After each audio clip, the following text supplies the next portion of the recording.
Hey friends, hey, I'm Brian, the land guy. If we've not met, this is not going to be one of those land work videos. It's going to be something a little bit more unique. Now, if you love land like I do, you know land always has a story to tell. And this particular property has a very, very unique, big story to tell. And I want to be able to share a little bit about it with you. Now, as I've stated, I've worked on this property multiple times, but buried back in these woods across this fence line is something truly unique that no one ever even knew about until about a year ago.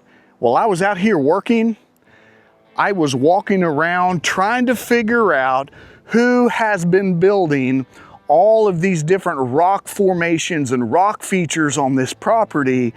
And I'd done some research and digging back into the old plat books and the old maps and doing a bunch of reading, and I found who built all these rock formations. And I know you're saying, well, what are you talking about?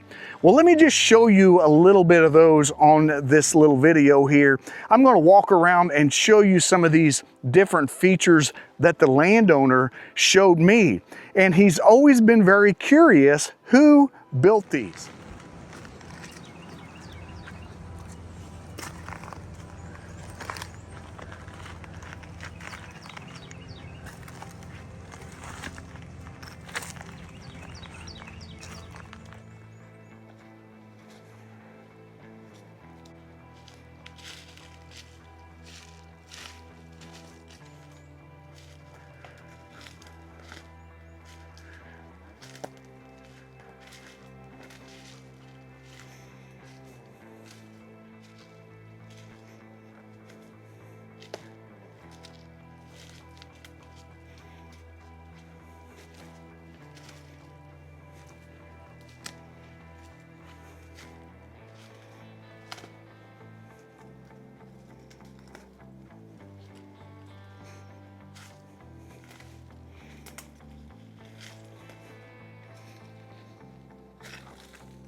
Here was the other spot that the landowner found that was very unique and interesting. And he didn't know it was here until he was doing some turkey hunting down here, and he walked into the woods and found this very, very unique rock wall that wasn't necessarily stacked neatly, but it was all uniform all along this wet weather branch. And the rock pile starts here and goes a good 500 feet.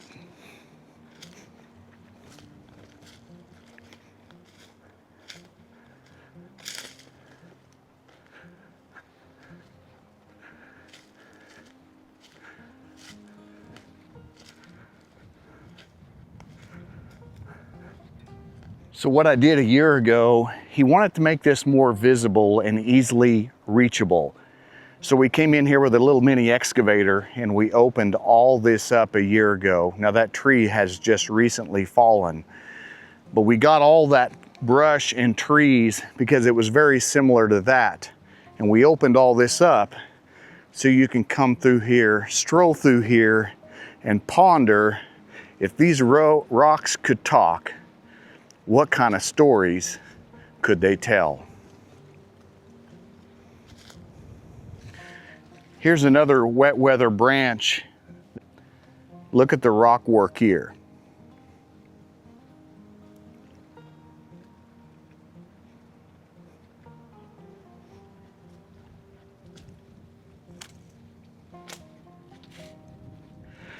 That is so neat. There's more up through here. Let's walk up through there and take a look at it.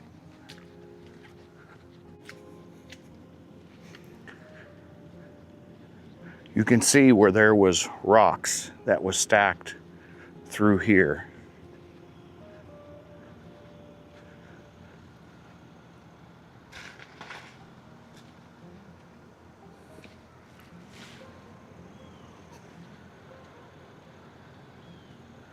One thing I found as I've been doing the research, I found that this property has not always been shy of 500 acres. It was broken up into different pieces and property. And I found out who the owners were back in the late 1800s and the early 1900s. But the unique thing is, we never could figure out who built these rock features, because they had a very, very special talent. And I was so obsessed with trying to figure it out. One time while I was down here working on building that pond during my lunch break, I took off for a walk. I walked through these woods trying to find an old home place. I've walked through this section of woods and never could find anything. Now we know there was an old hand dug well there. There was another one where the pond was. All of the plat books, I never could find an old home place. So the next day I came out here, and boy, I was just scratching my head trying to figure out where this family or this old boy lived. And as I'd done some digging, I found in an old plat book, there was a gentleman by the name of William Hadlow that owned 160 acres that included this area, and it also included what's on the other side of this fence.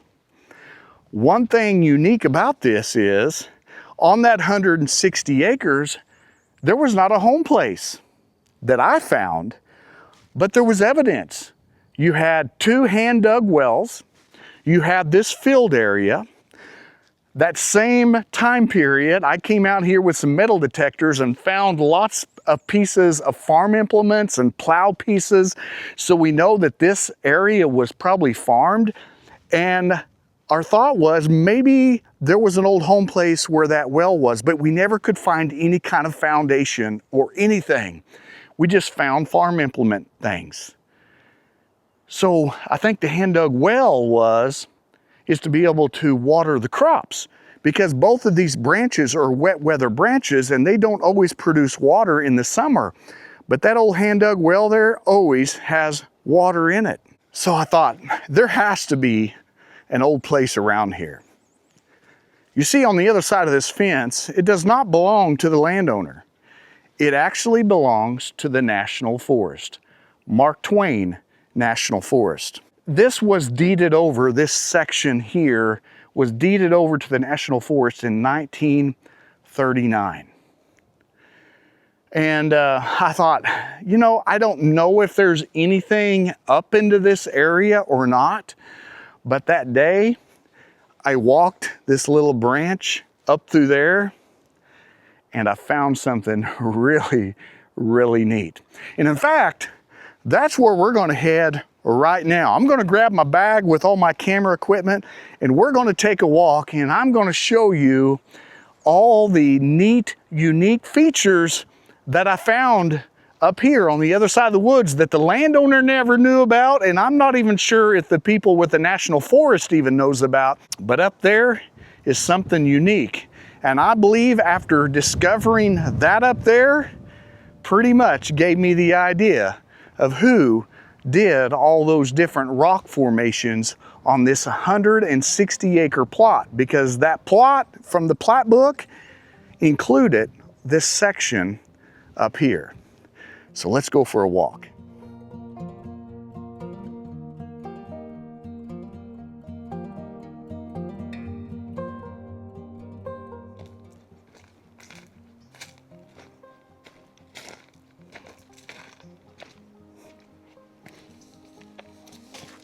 One of the things I found in doing my research from the gentleman that owned this, he was born in 1868 in this area of Berry County in southwest Missouri. And I found his records of when he passed away, and he passed away in 1954.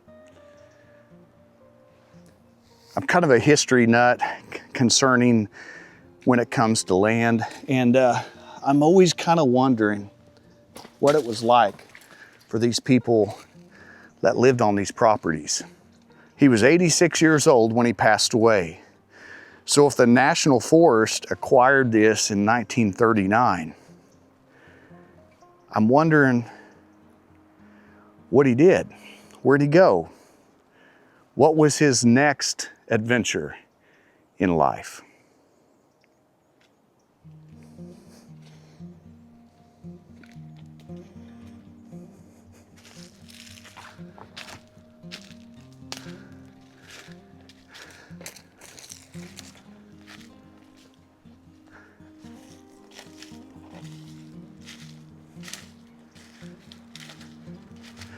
I begin to see these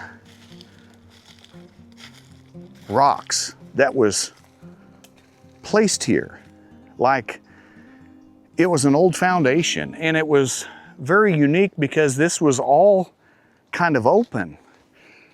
And I begin to think there had to have been a structure here with these rocks stacked here like they were.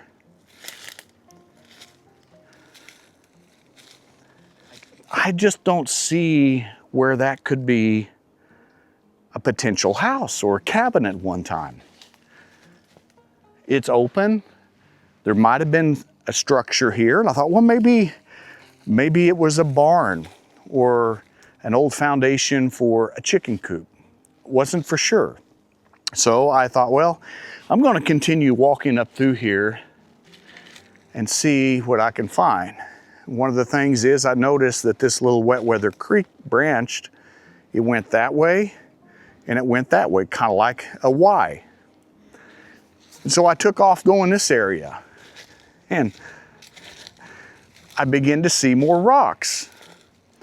And I'm thinking, okay, what's up here?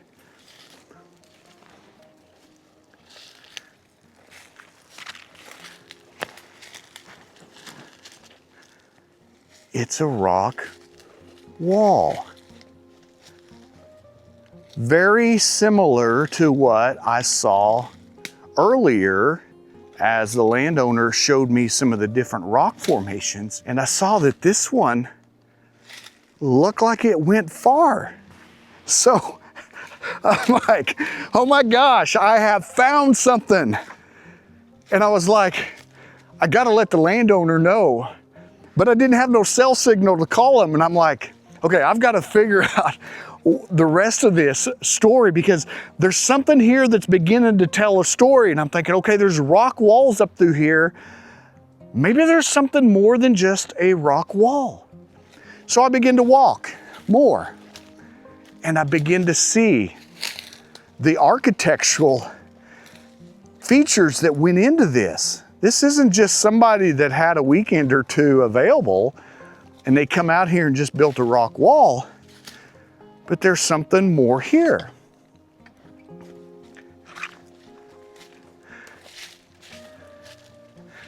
I come up through here and I was like, oh my gosh, this is so neat. A piece of history out here in the middle of the forest that probably no one even knew about.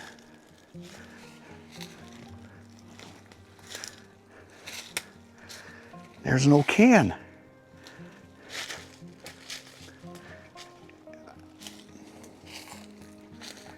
Something very unique. There's part of that wet weather creek, and there's an opening here, and the opening wasn't like it was washed away, but it was built intentionally for this. And then I came down here, and at that time there was water running and it cascaded. There was a waterfall here and another waterfall there. And then you have this wall through here that stretched all the way down through there. And so I was even getting more excited. I'm like, oh my gosh, there's something unique here. I think in my mind, I was mulling all this over. I was like, okay, I think I figured out this puzzle. It was this same guy, but why did he build up here? So I kept walking. And I began to see more rock wall. We're talking big rocks. Kept walking up through here, and it just kept going. And it kept going.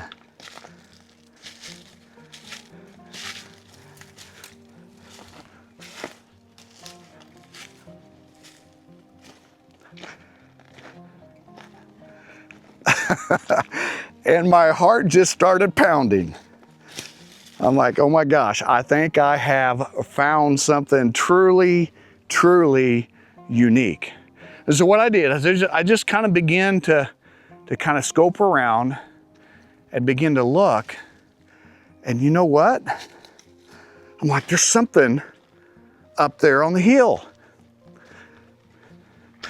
So I don't know if I started running, but I'm like, I've got to figure out what this is. So I came up here and I'm like, oh my gosh, I just found where the stonemason's house was. Right here. This is it. And it measures about 20 foot by 24 foot. And I put a orange flag here so the landowner could find it, but that's it. But look at that old chimney. This old stone fireplace that was built.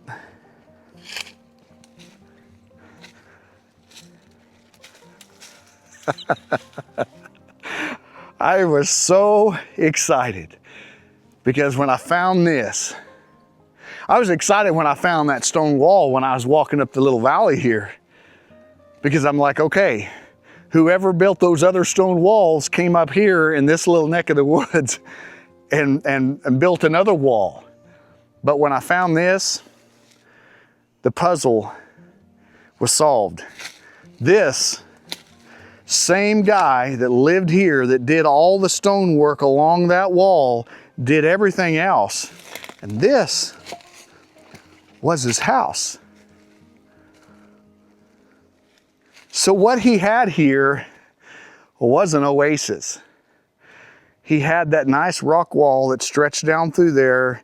And right down there, he had the two cascading waterfalls. This guy was a genius.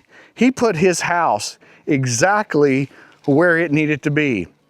Here on this little ridge with a wet weather creek running there and another wet weather creek running there. And here's his house. Something I began to also wonder about as the landowner and I walked up here is, you see how this here's kind of divvied down, and it's also divvied down right in front of the chimney or in the rock fireplace. I'm kind of wondering, maybe if he didn't have a root cellar under the floor of his house where they stored food and preserved food, because that's how they did it. They didn't have refrigeration back in those days. I'm curious, leave me a comment. What do you think this indention is here amongst the foundation of this house that looks like it is caved in? And it's almost like this here is caved in also, which makes me wonder if maybe there was a cellar that went under the house, possibly. Maybe they had a door or something here that went into there. I don't know. But I saw this and I'm like, okay, I have solved the puzzle. I know who the stonemason is. It is William Hadlow. Now you see, all those plat books that I seen never did depict an old home place like what I seen on some of the other places. But he owned this in that particular time frame in the late 1800s and the early 1900s, and part of his place got deeded over to the National Forest, which is where this is located, and the rest of it was sold to other people, I guess, in the early 1900s, I'm guessing, because he passed away in 1954. I don't know. I know I don't know if this old house burned. I don't know if there's a tornado that come and took it. I don't know why the ruins of it is what it is. Something happened. I'm guessing it was a fire, most likely. And he probably either moved to town or moved away or moved in with family. I'm not really for sure. So I began to kind of walk around here on this particular property here, and I found something else very interesting. I found some old pieces like car parts or maybe an old stove here on this flat spot. Some old glass bottles there, it looks like.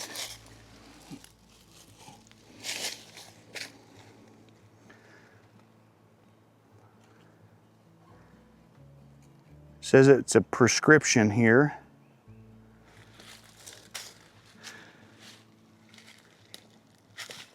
And then this is what I found that was quite interesting. Now this is more modern. Here's an old well cap.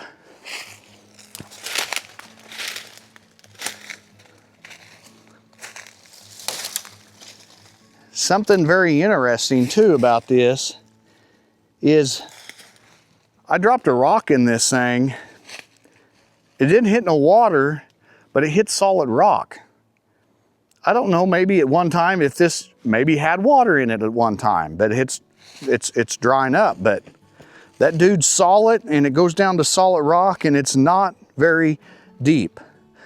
But I'm curious, what year do you think the old well was put in here at this place to feed this cabin? Now, like I said, 1939, the National Forest acquired this. So this was pre-1939. Something like an old well drilling truck or something came in here, drilled, and then pounded that in, I'm guessing. I did find the old driveway that came into this place, and it comes from right down through there and it circles back around this way and comes out back up on the highway. One of the ways that I found that is I began to walk around through here and I found where the crossing was. Found something pretty interesting with it. So it came right down through here and it went right through here is where the driveway crossed.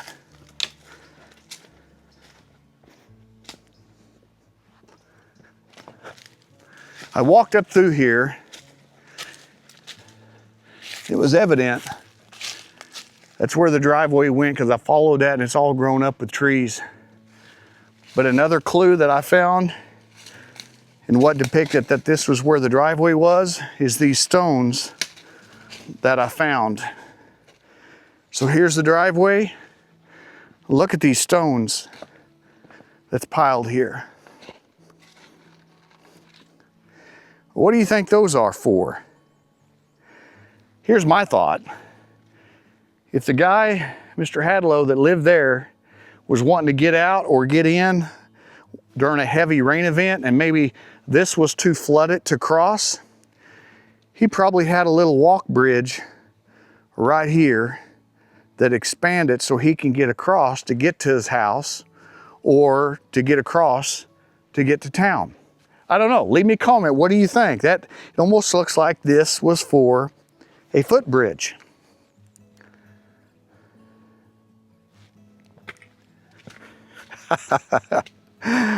Now you see, not only do I love working on land, but I love exploring it, reading the history about it, finding out the landowners, and just restoring property. It's too bad this is on the National Forest. If it was actually on the landowner himself, we've already talked, we would clear a trail into this to get back here to where this old foundation and this rock wall was, just to be able to enjoy it. The house set up there, and these little two valleys come down through here and joined.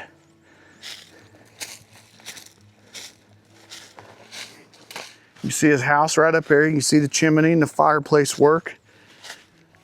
Then you've got the waterfall here. Isn't that beautiful?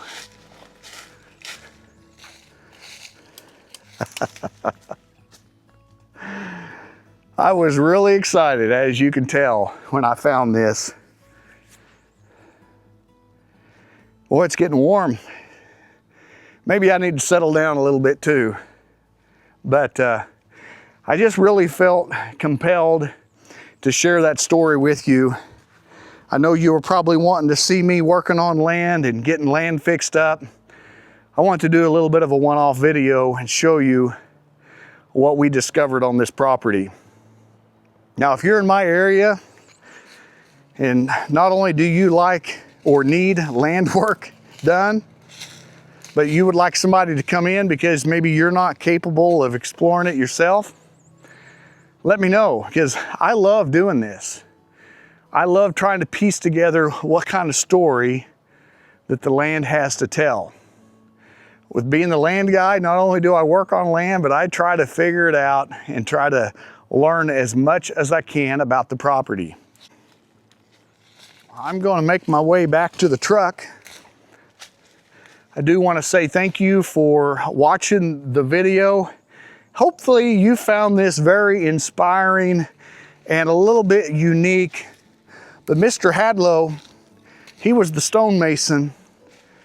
He did all this stonework, I know, on this land. And we found out where he lived at. He lived right there, perched on this little overlook, away from the winter winds. He was on this southeast facing slope. He was able to winter here. He had his own personal waterfall. He built a neat little water feature in his wall to where the water can come through and spill over here and spill over here. Man, he lived a life of luxury. He really did. Out here in nature, I'm sure his farmland that he grew his crops and run his cattle on or livestock was right down there in that field, about 100, 200 yards. Wasn't very far to walk. He had his own driveway, had his own water crossing that he was able to walk across, had his fireplace. He was set.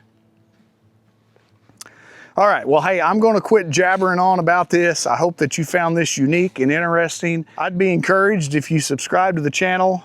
Make sure you give us a thumbs up and leave a comment. Let me know what you think about discovering some of these unique properties while I'm out working on land. We'll catch you in the next video.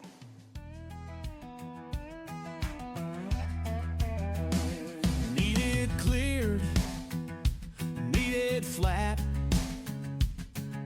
The land guy's got your back. Dirt roads, ponds, done with pride.